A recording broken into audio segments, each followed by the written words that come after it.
Hey y'all, it's your girl Deborah from Let's Get Real About Mental Health. And tonight we are going to be talking about unpacking or destroying whatever it is I said. I'm sorry, I forgot. We're going to be unpacking our baggage tonight.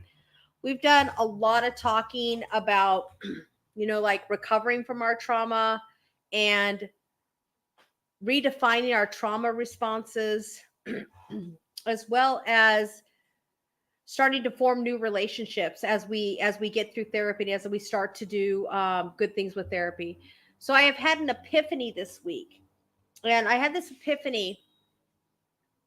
I realized that I have something really cool in my life right now. I have this great community that supports me regardless of the bullshit that I bring to the table, regardless of the issues I bring to the table, the trauma I bring to the table, the prejudice that I brought to the table that no longer exist. I have this really great community. And in this community, I have found one particular really great friend who just gets me. And this person, I mean, honestly, really just gets me. And I found myself being starting to feel very insecure in a friendship that there was no reason to feel insecure in. I was putting myself I was reacting in a way that was from a previous relationship. So a little bit background. Y'all, it's no secret, y'all, I'm polyamorous, okay?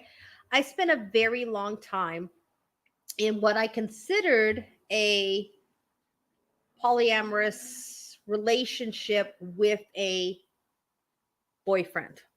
Okay. And I say boyfriend because although he said he committed to me in that way, he actually never did. And it is with my needing, because of my trauma, needing all this constant reassurance. And like, I need to hear, hey, you're all right. And I need to hear, you know what? You're beautiful. And if we're going to have them kind of encounters, there's some adult encounters, I need to feel like I'm it for you in that moment, in that time. So this particular person was telling me, I absolutely want to be with you. We've been friends for God, so many years I can't even tell you. My wife knows, my husband knows, because I don't keep any secrets from my husband. Yeah, let's do this. But I would find that somehow I went from being in a adult committed relationship to being somebody's dirty little secret. And because I had that experience of being somebody's dirty little secret, well, come to find out, I was actually really his dirty little secret because he never told his wife. He never told his community about what was going on with us. So people were viewing me in one way because I was reacting in a way that would have been that of a girlfriend, a true girlfriend, not just a friend who's a girl, a girlfriend. And I was getting all these conflicting reports. And I'm like, what the hell is going on?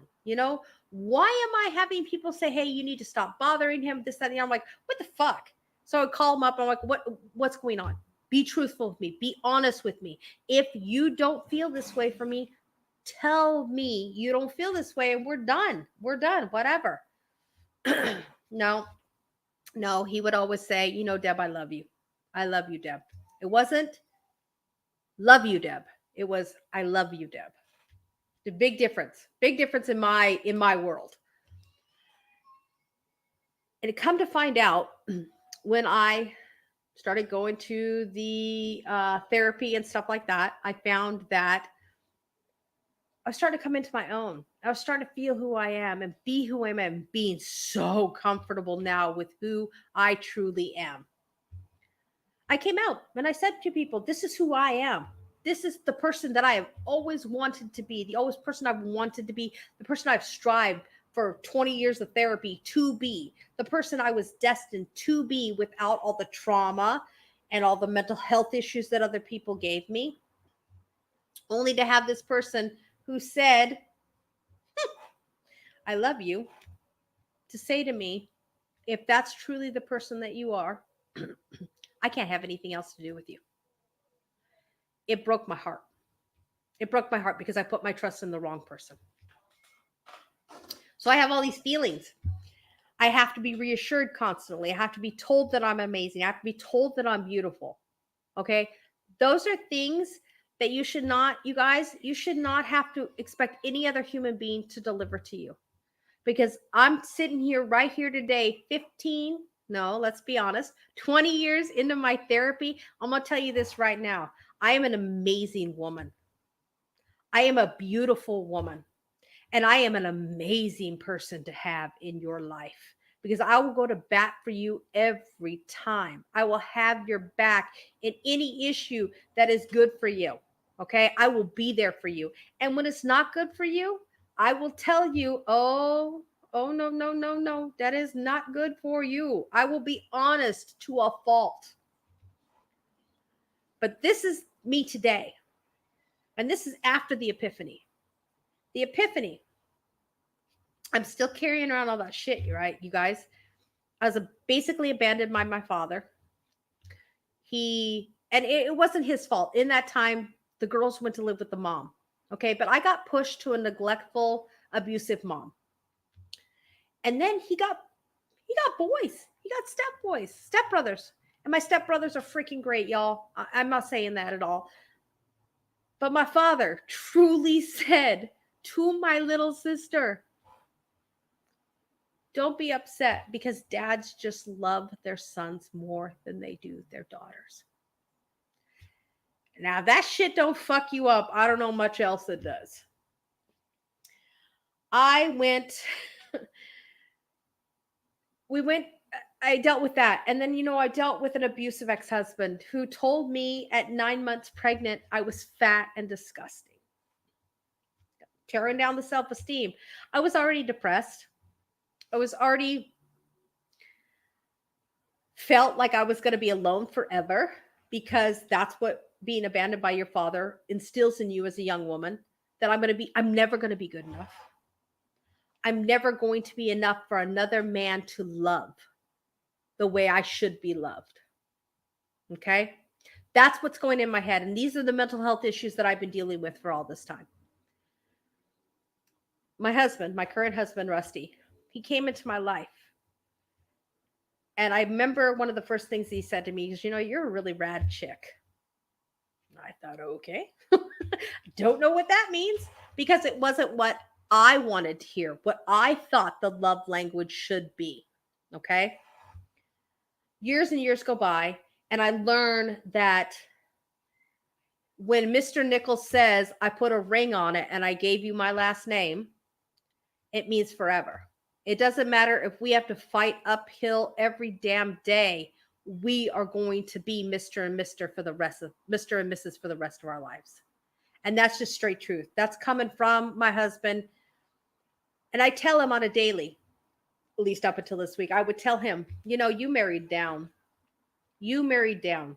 You, sir, are a 9 or a 10 because I got me a handsome man. Okay. And you married down to a 4 or maybe even a 3. And he looks appalled at me and says, are you out of your freaking mind, Deborah? You're not a 3. He goes, baby, you're beautiful. And then you add your personality into it. You're a straight dime piece.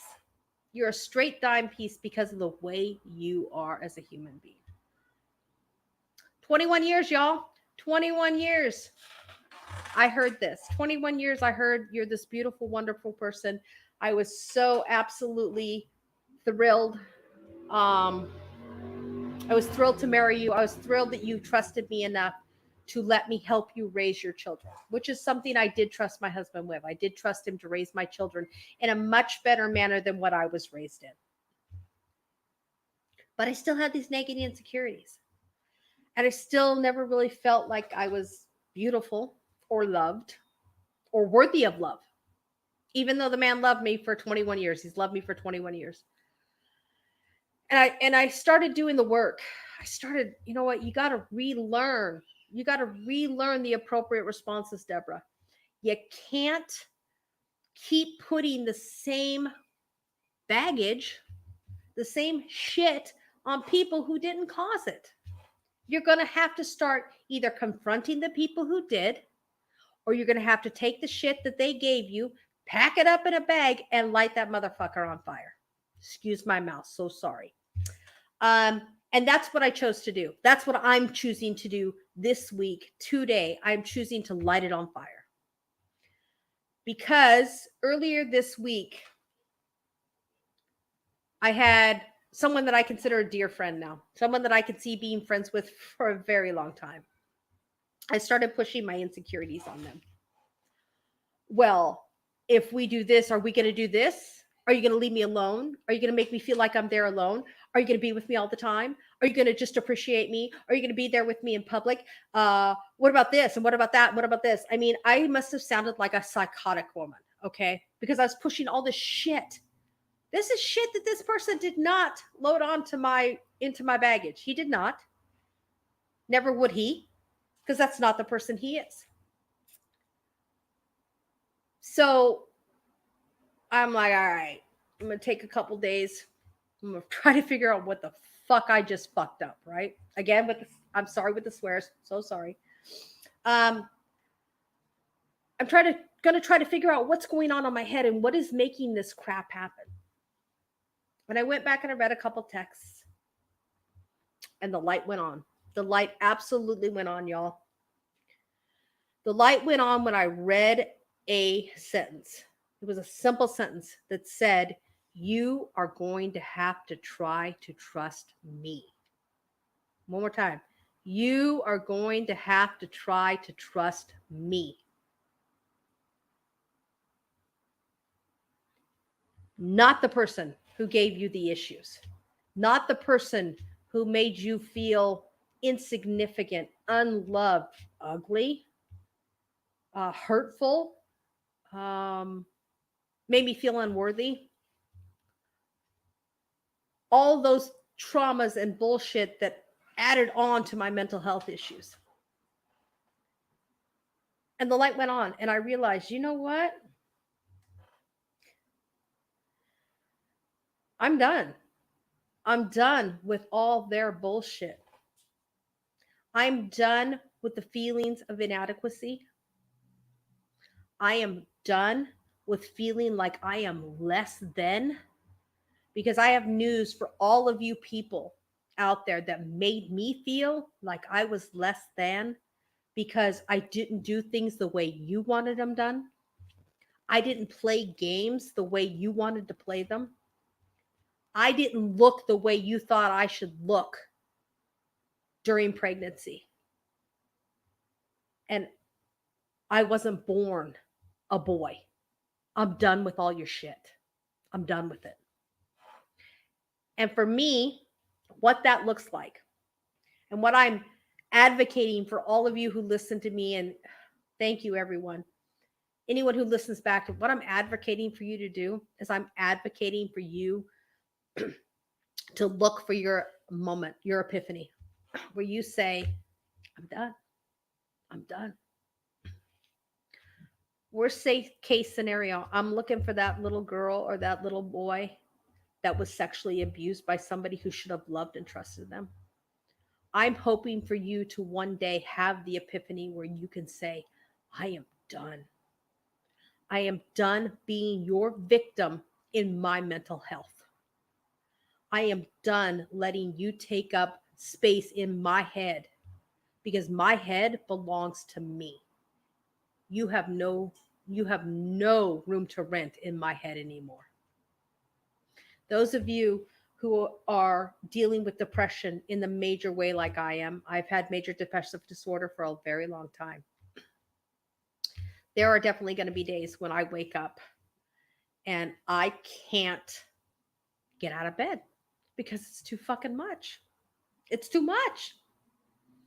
When there are days when it is too much, I want you to be able to say to yourself, it's okay. It's okay that today is too much, because all those naysayers that were in my life, all those people who hurt me, who made me feel like I was less than I am, They're done. I'm getting rid of their crap, and I'm okay with taking a day to recover and be good with who I am.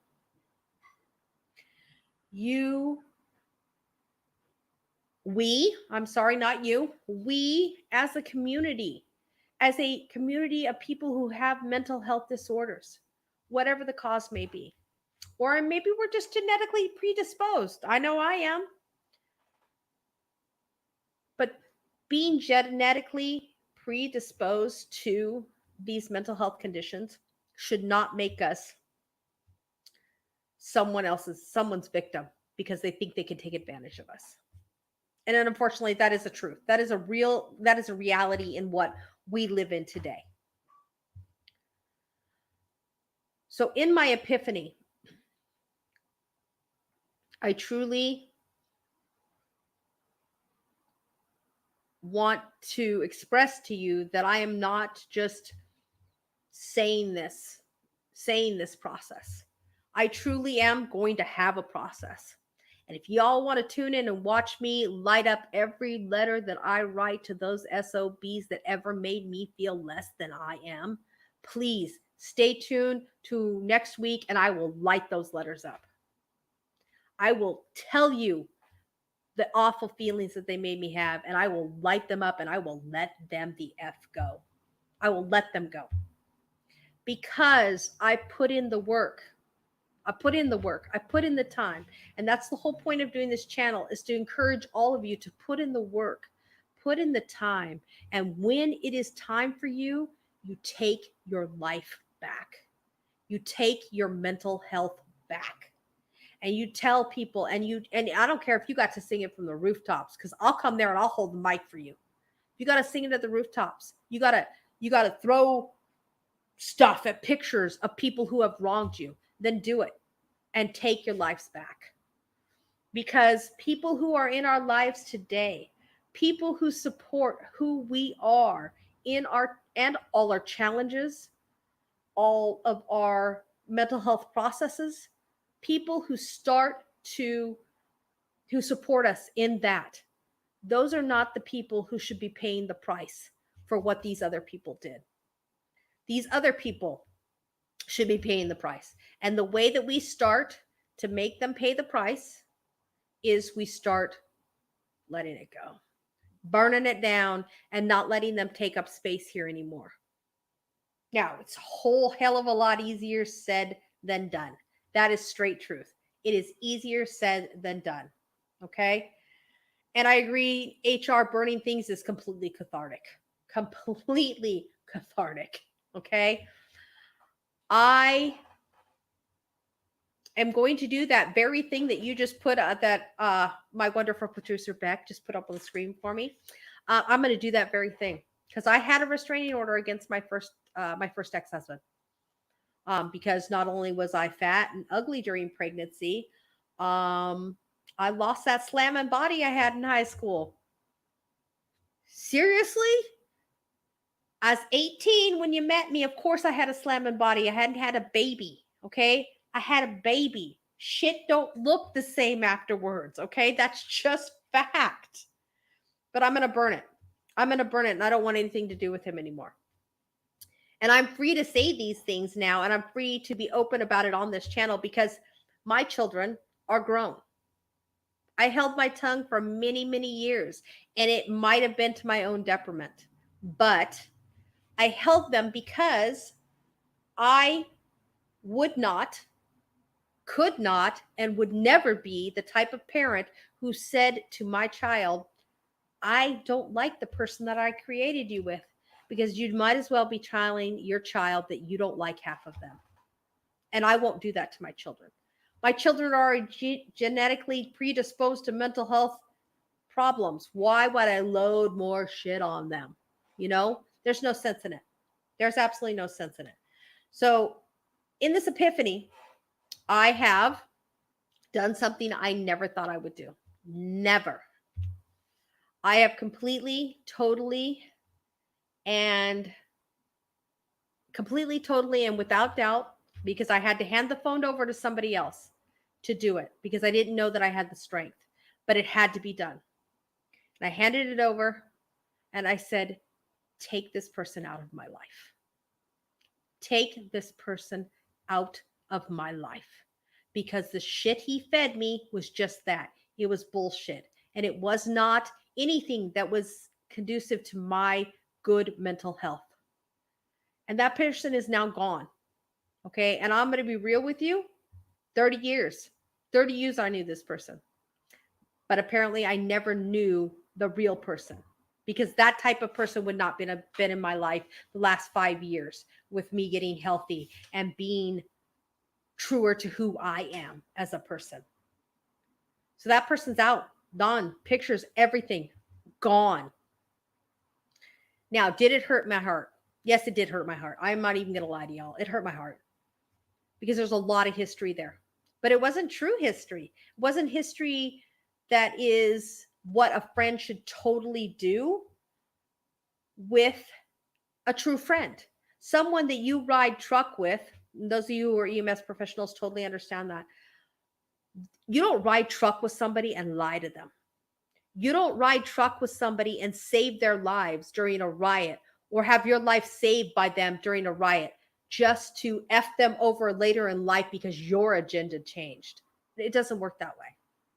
That person betrayed me and betrayed our friendship. And I don't need that in my life no more. I don't. And it's not going to be easy at all, ever. It's never going to be easy because this stuff is ingrained so deeply into our mental health and has been such a contributing factor into our mental health or our negative self-image that to get rid of it truly feels like you're losing a part of your person. It's a bad part, but it's still a part of your person. And getting the therapy and doing the work and finding out who you truly, really are inside and who you truly, really are up here helps you to be able to sever that tie. And severing those ties is what it's going to take. I'm not even going to sugarcoat it. I have not spoken to my mother in 6 years. I believe it's actually almost 7 now. And the reason being, my mother is toxic. She's manipulative.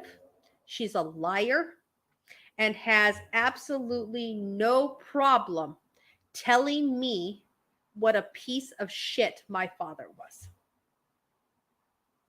Your father is a liar. We're going hungry because your father didn't pay his child support. It's funny because when I look back on it, my dad never missed a payment, not once. He actually even made a couple extras because he knew his girls needed things. Now, did things go south with my dad? Yeah, they went south. But he didn't do what she said. And for me, that built up a really unhealthy resentment towards my mother because not only was I being told these lies about my dad, I was also being told lies about the type of life that we were living. My mom was an alcoholic through and through and through. She drank and drove constantly with us kids in the car. No regard for her children's life, just regard for her next fix of alcohol. It's one of the reasons I swore I'd never become an alcoholic. Well, I kind of did. But to this day, I've never driven drunk in my life, and I will never, because I value human life more than that. And that's one of the reasons that I cut my mother off, because I really felt in the end that she did not value my life because she chose to make those decisions. She chose to put my sister and I in strange places with strange people for days on end without seeing our mother. We'd be dropped somewhere and she wouldn't come back for 3-4 days. We didn't know where our next meal was coming from. We would scrap away whatever little food we were given and save it to make sure that we had enough for whenever my mother chose to show up again. Again, that's a disregard for our lives. Total disregard for our lives. And that's the shit that happened with my mom. And that is why I do not speak to my mother. However, I will say again, I will never tell any of my children not to have a relationship with their grandmother, because their grandmother might be a different person than my mother was. In fact, I know she is. I know she's a different person. But she can't be in my life. She can't, because she never regarded me in high enough esteem as her child to care more about me and my sister than she did getting her next fix, having her next boyfriend, scamming my father out of anything and everything that she could. Okay. That's the way. And that's why I don't speak to my mother. That was the first strike that I made, you guys, to cleaning out the baggage and getting rid of the crap. Now, did I burn my mom's pictures? No, I didn't burn my mom's pictures. And the reason I didn't burn my mom's pictures was because I have precious few of them. And the few that I do have is of a time when my sister and I were really little. And I am grateful for that moment in time that my dad and mom got married and had Annie and I. I'm grateful for that. But that's it, you know, because you have to cut off the ties. You have to cut off the rotten influences in your life, the rotten weeds, because your garden's never going to grow if you don't take out the weeds. And that's what I've started looking at, people who have done these things to me throughout my life, and I've just started cutting ties left and right. I'm sorry, I am reading something from HR. I'm sorry, I get distracted very easily. The other things that, like other people in my life, like my first husband. My first husband, as you've guessed, is very abusive. He was actually physically abusive and emotionally abusive. And a lot of my shit that I put on my friend, my feelings of insecurity, my feelings of not wanting to be made to be laughed at, all of that it stemmed from him, from the beginning of that him and some other issues. But like, I have a big fear of being laughed at. That's why it took me probably 7-8 months to get up the courage to start this podcast, because I was so afraid I was going to be laughed at. I was so afraid that people would be like, who the fuck is this chick? Who does she think that she is, coming out here giving us advice on mental health? I'm like, yeah, I'm giving you advice, but I'm giving you advice down a road that I have walked. And it is one that I have offered to walk down with all of you, because I just want you to feel like there's somebody out there going through the same crap that you're going through. Because if we actually get together as a community, or as people who all have mental health disorders, you're going to find there's a lot of us in this world, and we are not ever alone. We're never alone. There's always somebody out there that can give us a little bit of a helping hand or help us out. But the thing also is that you have to ask out. You have to ask for the help. And that's actually another epiphany that I had this week, is that I had to go to this friend and I had to say, you know what, man, I'm sorry. What I did and what I put on you was not right. And the way I reacted was not because of you. It was all because of me. And I apologize for like taking our, kind of like taking advantage of our friendship, knowing that you wouldn't walk away from me, but knowing that, I think honestly, in all honesty, if I'm going to be honest, and this is what I'm trying to be here is honest, I think I was testing him, and that's totally uncool. It's totally uncool. Now, did I do it? Did I set out and go, I'm going to test this person? No, I didn't. I think it was subconsciously. But when I'm thinking back on it, I think that's exactly what I did. And it's totally uncool. And I've had to apologize for that. And okay, I saw another one right over here. I'm sorry, HR. I am absolutely the same way. Every single smallest criticism, even if it's done constructively, I take it as a personal affront. What do you mean? What do you mean? And I get all defensive and I shut the hell down.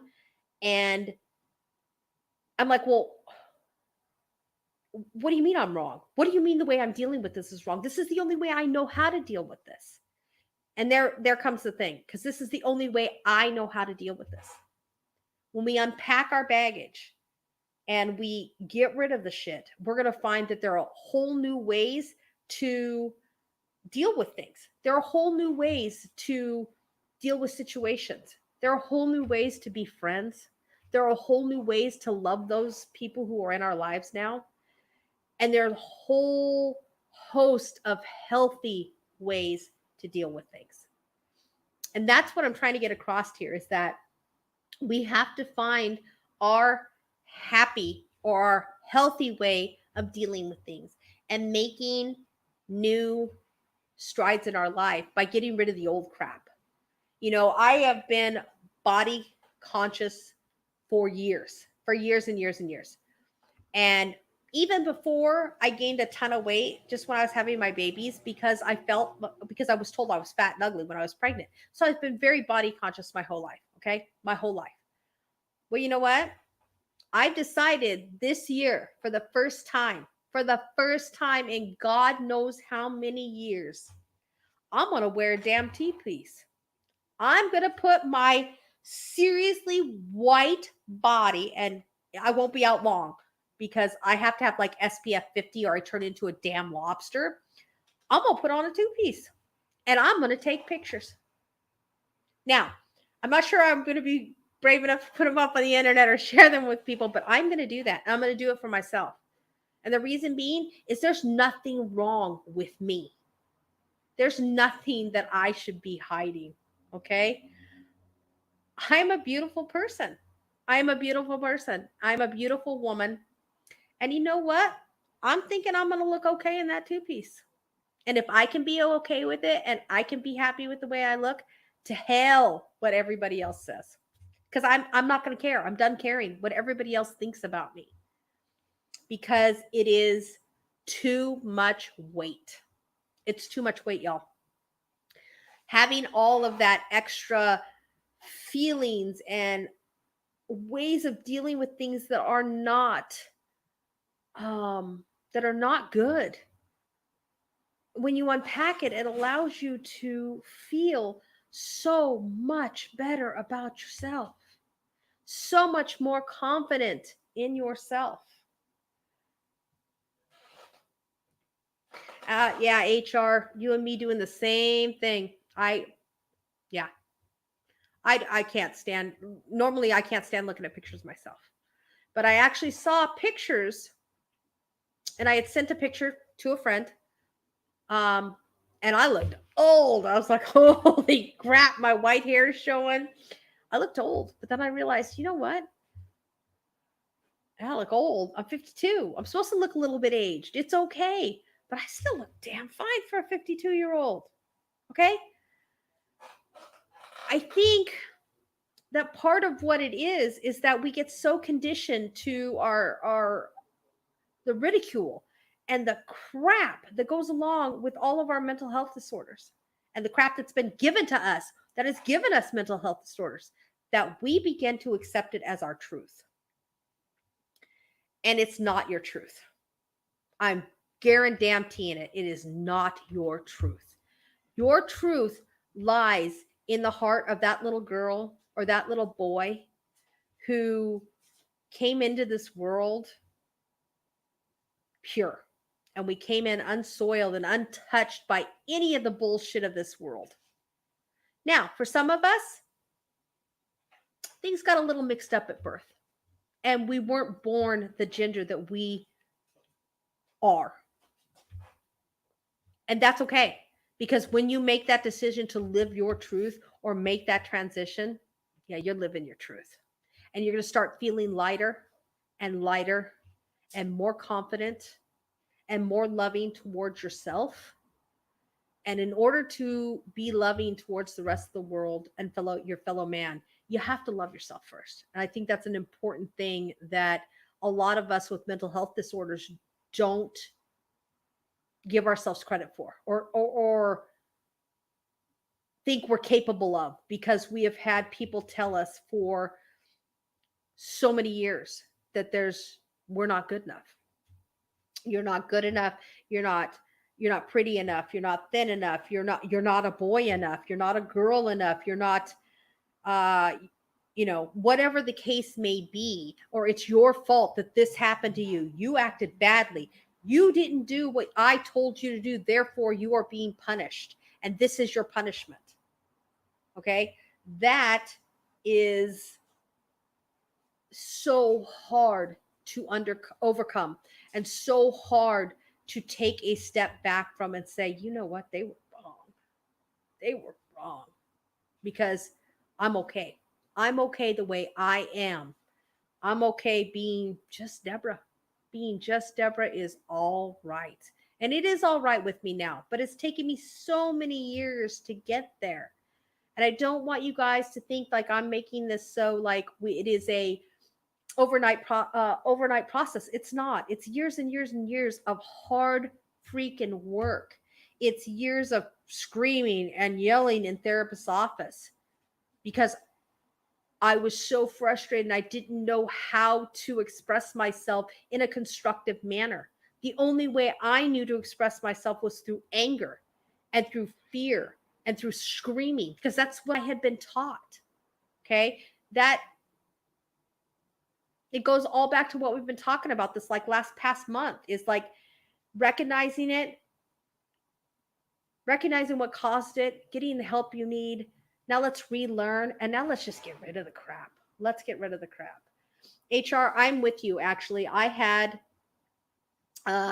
gastric sleeve surgery, so I have very thin hair. I have had long, thick, luscious red hair my entire life, and I keep it shorter now because it is so thin. But what I do, and I don't know if this will help you, what I do is I take the time every single day to hair.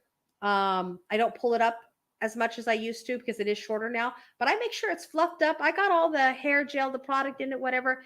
And I look myself in the mirror and I'm like, okay, now that right there is me. My hair's looking good today. And by the time I get home, the time I get home from work day, of course it doesn't look the same way it did, but I looked fine when I walked out that house. And I make sure that I feel like I look fine. Feel like my hair is really beautiful. And I know it's not what it once was. I absolutely know that. But it is beautiful for this. It is beautiful for what I am today and what I have achieved for myself. And physical things can be so hard to overcome. So hard to overcome. Like, like most women who have babies, I have stretch marks. Okay? I have stretch marks. And for years, my husband's been telling me those are not stretch marks. No, those aren't stretch marks, babe. You worked your ass off bringing these kids into the room. Those are stripes of honor. Stripes of honor. Yeah, they still make me self conscious. Okay. They still make me self conscious. They make it so, like I'm not particularly comfortable having in relationships with a new person if the light's on. That's for me. But I still show them. I still show them to certain people. And if you're one of those lucky, very few who have seen them, you know that the stretch marks were on full display because I'm not going to hide myself anymore. And I'm not going to. I think that the saying that I read this week was, I'm not dialing myself down anymore. Because if you can't handle me at 100% me, then you sure as shit do not deserve me at any other level. Because if you don't like me how I am, then you don't deserve me. You don't deserve my love. You don't deserve my attention because I'm a human being and I deserve the love and respect that all human beings do.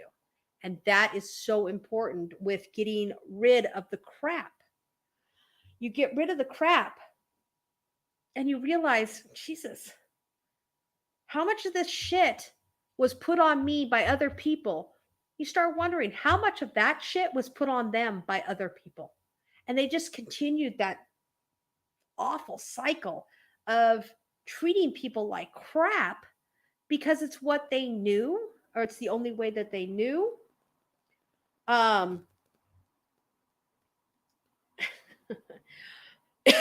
Sorry. Again, I was reading something HR was saying. Hey Kyle, you think about it and people say that like this is the way I was taught. Okay, you're right. It was the way you were taught, but that doesn't make it right. Okay. You were taught that parenting your child was by restricting them. and telling them no and that's it and don't question what I say. Okay? I started out parenting that way. But in parenting that way, I came to find out that I was creating children just like me, how I was as a child. And I didn't want my children to be that. I wanted better for my children. So I stopped it. I stopped that cycle of negative parenting and not allowing my children to be their own thinkers and achieve the person that they wanted to be, because the people that they are really good people. They're pretty freaking awesome people. And I think that if we as a community of people with mental health disorders stop and look back and say, hey, this cycle was presented to me, I'm going to stop that cycle and I'm going to stop it with myself. And I'm going to take all the crap that was ever uploaded on me and I'm going to start dealing with it. And then I'm going to start relearning how to be me. And then I'm going to throw the rest of the shit away. Because you cannot continue to get better and be your true self if you do not get rid of all the negative stuff that puts you in a bad place in the first place. You just can't. There's no way to be a positive and loving person if you don't get rid of all the crap from your past and deal with it. Now, again, I'm going to say it's easier said than done, y'all. Okay. I come from an abusive background. I know how hard it was to unload that crap. Okay. To this day, I still have flashbacks where my husband will say or do something and I just come out swinging. And I've hit him a few times because of it. And I'm not proud of that in any way, shape, or form. But we as a couple are addressing that issue so that we can learn. And I think I talked about it on the last one that we did where, like, my husband doesn't yell at me or have an argument with me from a position of standing over me because that terrifies me and it makes me have those blackout periods. He sits down. If we're having an argument and I'm getting in his face, which I know you're going to find this totally shocking that a redhead has a temper, is going to get in somebody's face. If I'm doing that, he has to put his hand up and say, stop. Stop it, Deborah. Stop it. Because you're putting me in a place where I'm going to have to defend myself. And he doesn't want to have to do that with me. So I think what the main basis of what I'm trying to get at, y'all, is that when you start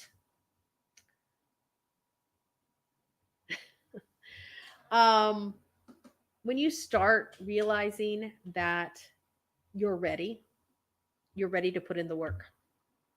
Number one, always find yourself a good therapist. And I mean a good therapist for you, not a therapist for anybody else, not a therapist that everybody else thinks is the best therapist in the world. Because if they don't work for you, they don't work for you. Me personally, for a long time, I could not work with a male therapist because a lot of my issues come from dealing with men. I have requested female therapists for years. And if I can't have a female therapist, I have requested that a female staff member be in the room with me so that I feel comfortable. Now, does that negate your HEPA protection? No, it does not. And don't let anybody tell you that it does. You have the right to have someone of the same sex in any therapy session with you to make yourself feel better. You have the right to have a same-sex nurse or a same-sex doctor in the room with you for any physical procedure or doctor's appointment to make you feel comfortable. Okay, so don't let them tell you can't.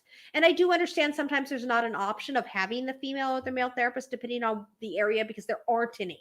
And that's why I'm saying have another staff member. Have a staff member that is of the same sex as you or the sex that you feel comfortable with in that room with you so that you feel at ease and you can actually unburden yourself and start to heal from the therapy. So we get the therapist and we start to do the work and we start to realize, I need some medicine. There's no shame in medicine, y'all. Okay, we've talked about this. I'm on so many damn medicines, it's not even funny. If you can take the medicine and you can make yourself feel better, then why not take it? Take the medicine, feel better, do the work, feel better so you can do the work. Now, if you don't want to be on medicine for the rest of your life, more power to you, man. But there's no sense in handicapping yourself right out of the gate and say, I'm never taking a mental health med ever. Because if you can feel better and work through your crap, then go off it.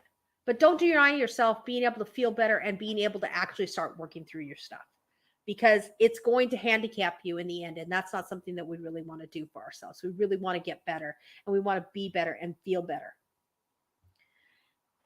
The other thing is that, like we talked about, learning.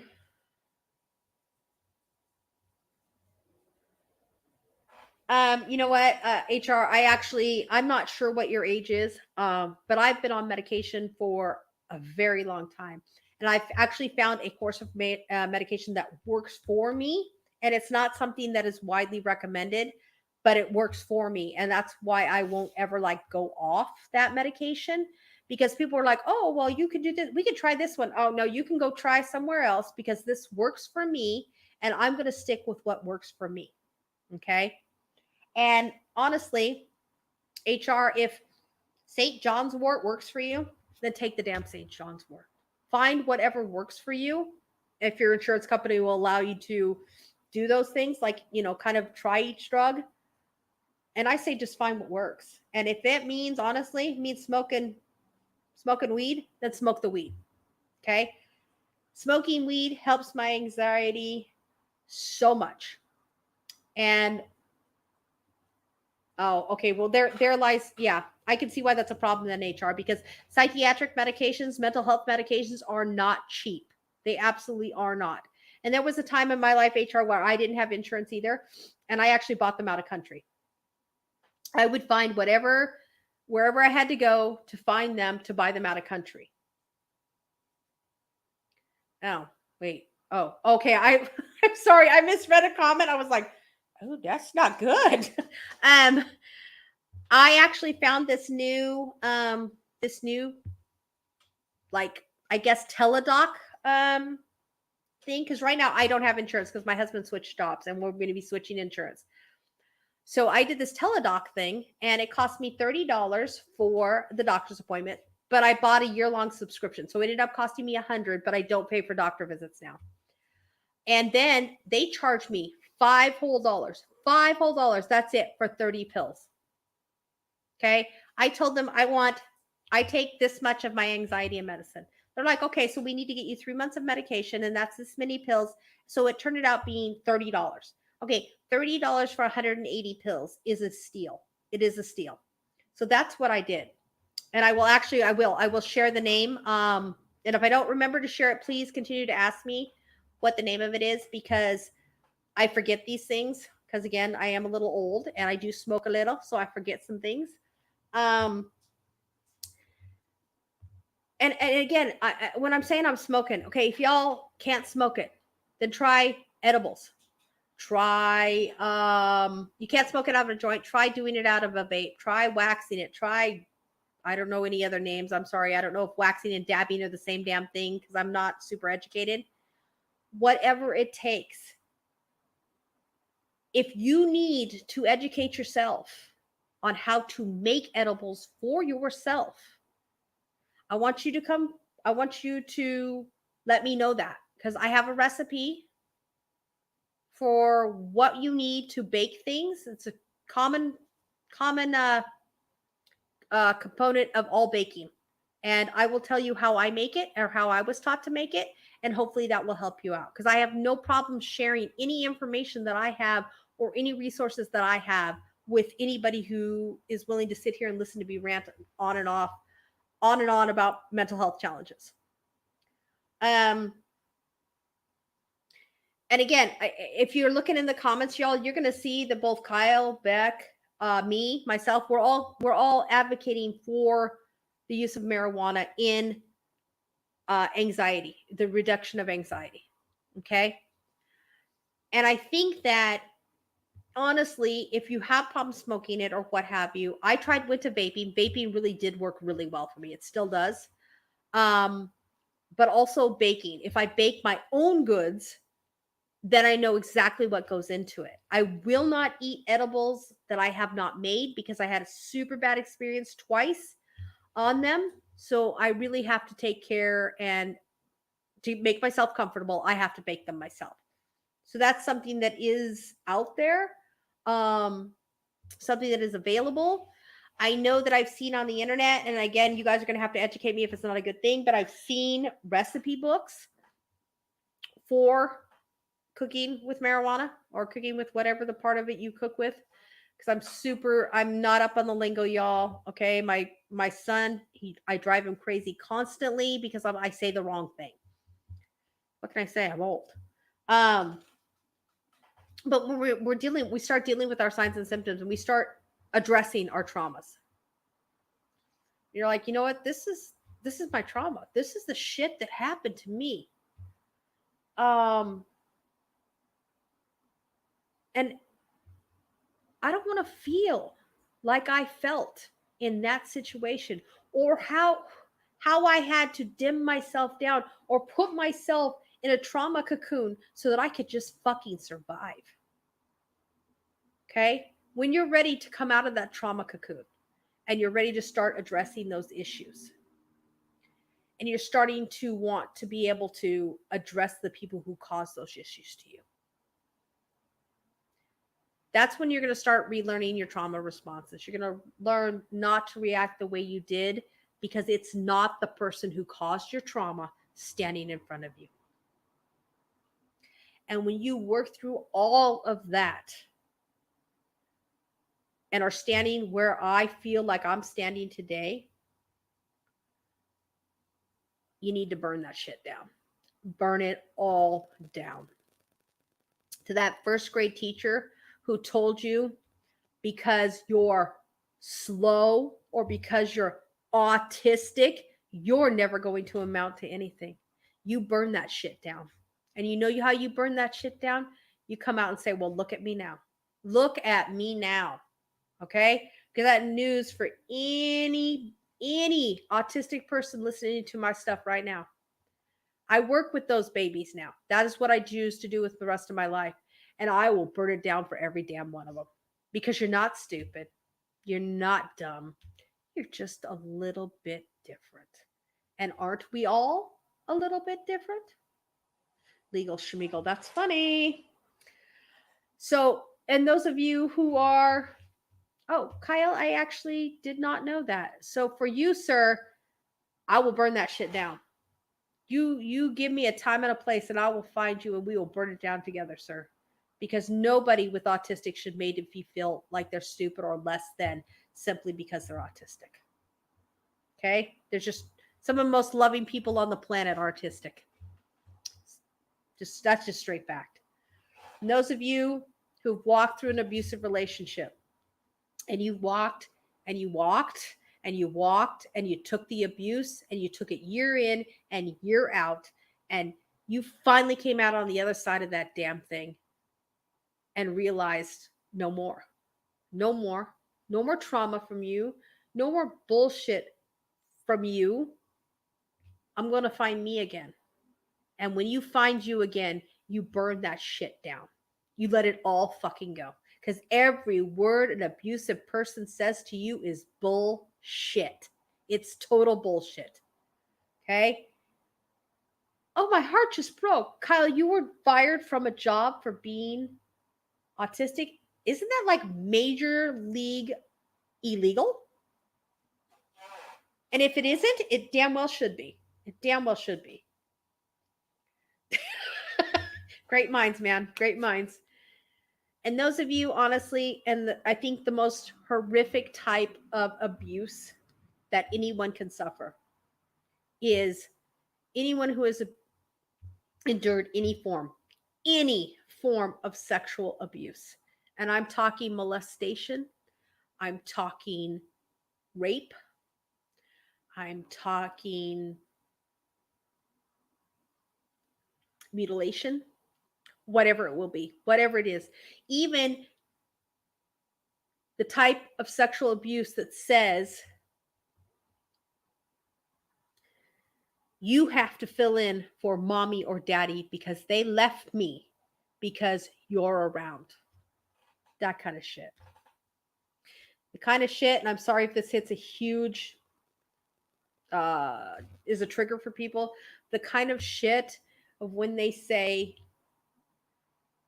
you have to be the girl in the relationship when you're a little boy. Or the little girl who is made to take way more than she was ever physically made to take. When you come out on the other side, and it may take literally, it may literally take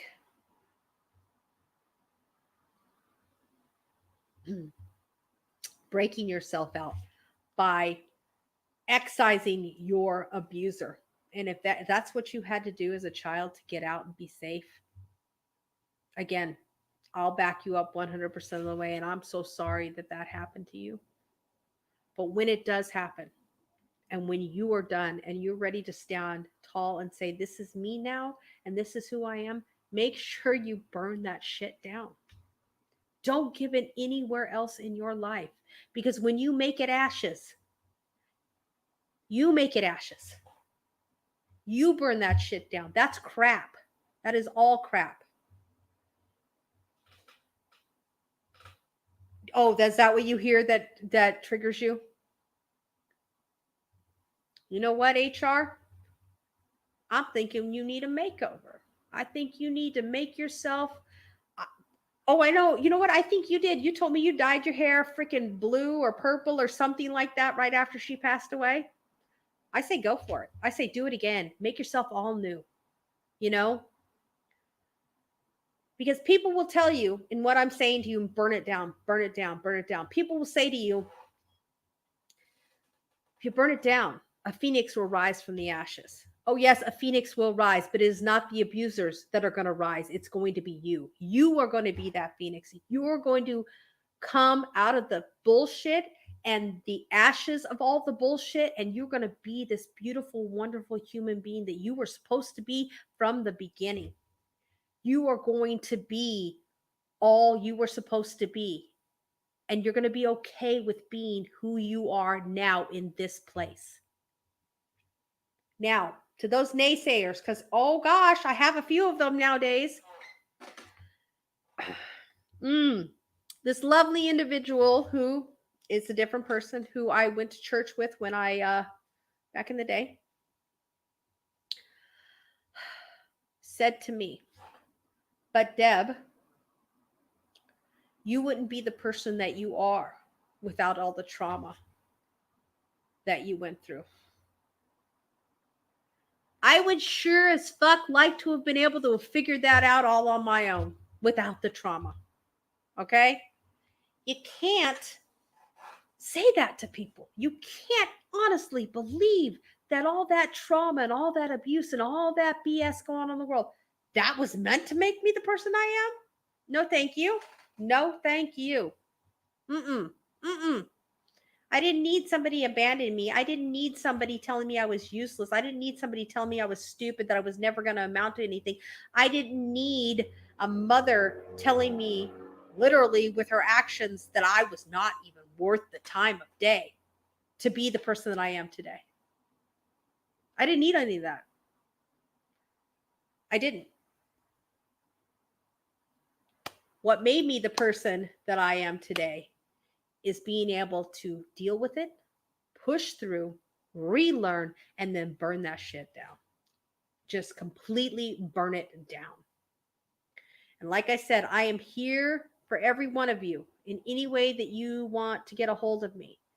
So apparently, I have not been doing a very good job of letting people know where they can find me.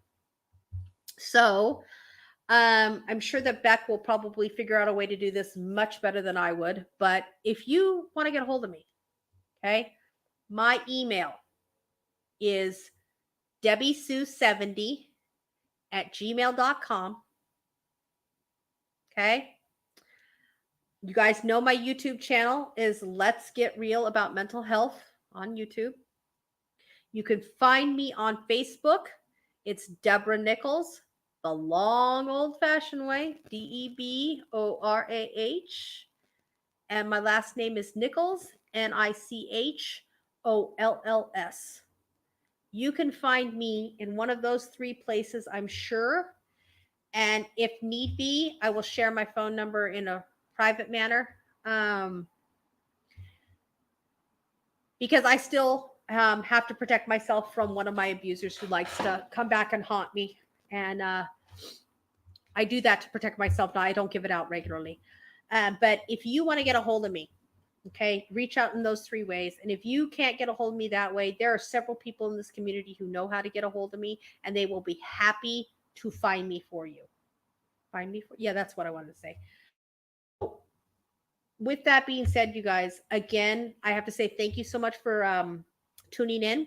And I'm very sorry that I was not able to make the jump on Monday to Monday nights like I was supposed to, but my father-in-law had a health scare and I spent many hours in the ER with him.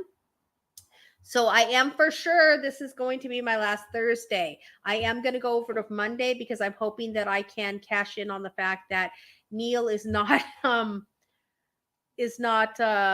streaming on at this time frame, and I can maybe get a little bit more traffic my way. So again, you guys, please, if you have any questions, comments, or concerns, please drop them by, drop a line, whatever it is. If you want something talked about, please just give me a heads up and I will be happy to research and talk about it in any way, shape, or form I can. Because remember, I'm out there to help you guys. I'm out here to help myself. And always be kind to yourselves, and you're perfect just the way you are. Have a good night. Bye-bye.